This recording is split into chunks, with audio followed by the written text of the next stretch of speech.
Hi everyone, I'm Xuhai from the University of Washington. It's my great pleasure to present our work, XAIR, a framework of explainable AI in augmented reality.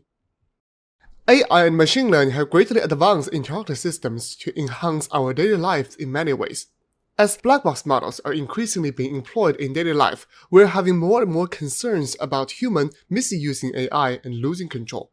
This has led to the need to make algorithms easier to understand, leading to the search of explainable AI. Existing studies have found that XAI can help end users resolve confusions and build trust. Therefore, industrial practitioners have tried to use XAI to improve user experiences. Alongside this boost in XAI, augmented reality is another technology becoming more and more popular. Advances in more lightweight and powerful head-mounted displays have brought us closer to the vision of pervasive AR. As AI models will be needed for a context-aware everyday AR, XAI will also be essential because end users will interact with all kinds of AI outcomes.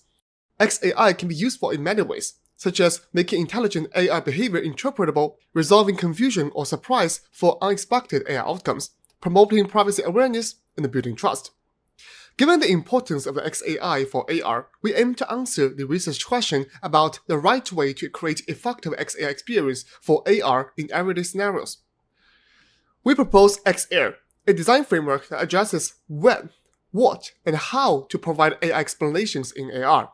To develop this framework, we first summarized related literatures across XAI and HCI to identify the most important dimensions, as well as the key factors for these questions.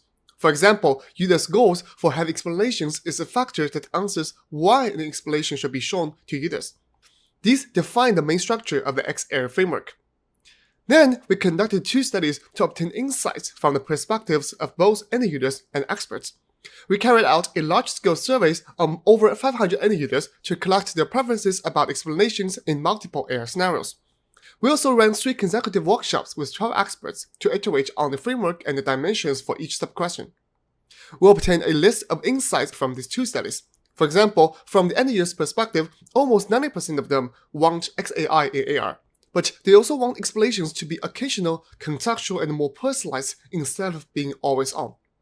Meanwhile, experts help us to refine each part and build a stronger connection between our framework and end users' preferences, leading to our final version of the XAIR framework. XAIR describes how 5 factors are connected with design choices for these dimensions. It provides a set of guidelines to help with XAIR designs in AR. Here's a brief overview of the 3 parts of XAIR. On the when part, let's start with availability. The end user survey suggested the need for explanations. This leads our first basic guideline: make explanations always accessible to provide user agency. As for when we should deliver explanations, we can either go with system trigger or user's manual trigger. Aligned with previous work, experts mentioned the risk of the cognitive overload in AR, so we should not always provide explanations and need to take the various aspects into account, such as user state, goal, and profile, as well as the contextual information. This leads to our second guideline. By default, don't trigger explanations automatically. Wait until users request. Only trigger automatically when both conditions are met. 1. User have enough capacity, and 2. User surprised or confused, or unfamiliar with the output, or the model is uncertain. And moving on to the what part, we first answer what content the explanation should contain. We list 7 explanation categories based on the XAIR literature. We also list 3 factors to consider and provide guidelines on how to pick categories with these factors. The first is system goal, which is about what systems want to achieve by providing explanations. We first list 4 types of system goals and give recommendations for each type based on literature and 2 studies results. For example, a system recommends that a user check out a new clothing store when they are walking on the street. Its goal is user's intent discovery, and in this case, explaining users' context, which is the input of the model, showing why this store is attractive to users and presenting examples of similar stores can be helpful. The same can apply to other system goals, and similarly, we can also have user goals, which also includes 4 types, as well as user profile, which is about whether users have enough AI literacy. So we got this big table. Here, the solid checks are the ones supported by literature, and the hollow checks are from user studies. The system and the user can have 1 or multiple goals, so we can first merge them by a union in each part. And we can then find the intersection across all these 3 parts so that explanations can achieve them all. And this is our third guideline using this table to select a subset of the explanation categories. And the next question is about how many details we should present in explanations. Given results from end users and experts, we have the following two guidelines. By default, explaining concise explanations with top types to save cognitive load. Prioritize Y category as end users are almost always interested in this, and designers should choose other types based on the context. Meanwhile, always provide users opportunities for agency with the option to explore more detailed explanations upon request. Finally, for the hard part, considering channel bandwidth, the visual and audio are the two most feasible modalities for AI explanations. And since explanations usually come during or after AI outcomes, to maintain consistency, we have our sixth guideline. By default, adopt the same explanation modality as that of the AI output. In cases with haptic output, explanation should use audio to save visual load. Moreover, there are also cases when one modality's load is already high. If so, use another modality. As for the paradigm, audio design space is limited, so we mainly focus on the visual paradigm here. We focus on two aspects: format, which can be either textual or graphical or the combination of both, and pattern, which can be either explicit, like a pop-up window, or implicit, which means being embedded in an environment. Since texts are more universal and take less space, which is important for limited field of view in AR, our guideline for format is use text as the primary format, only use graphics if they're easy to understand. And for the pattern, given the capability of depth sensing and 3D registration in AR, we can have the final guideline. Use implicit patterns if the content can be embedded in an environment. For example, for book recommendations, a text cue or a small icon can float on the book to indicate the book's topic.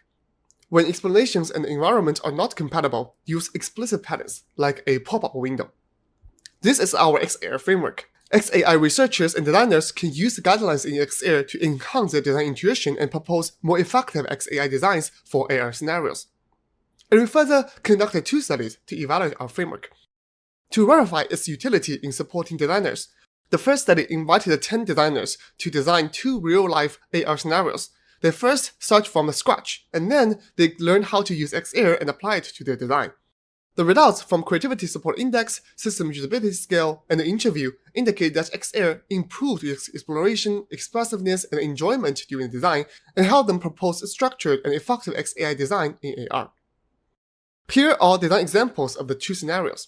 One for the cases of reliable recipe recommendations when users is on a high-protein diet, and the other from the wrong recipe recommendations where the steak is misrecognized as salmon. Please refer to our paper for more details and more design examples. And to further demonstrate XAIR's effectiveness in guiding the design of an actual AR system, the second study was conducted from the perspective of end users.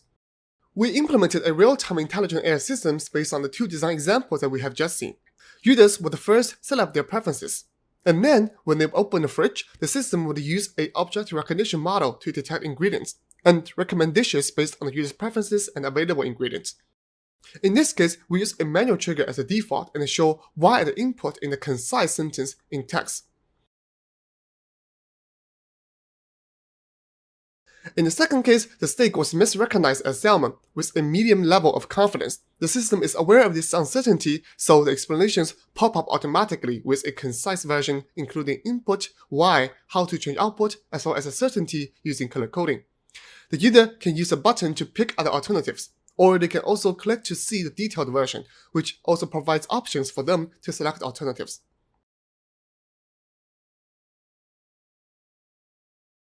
Our user study measured the usability of the AR system with 12 end users. The results indicate that XAIR could lead to an easy-to-use AR system. End users like design choices guided by XAIR, and the system had excellent usability based on the SUS scores, as well as a great transparency and trustworthiness.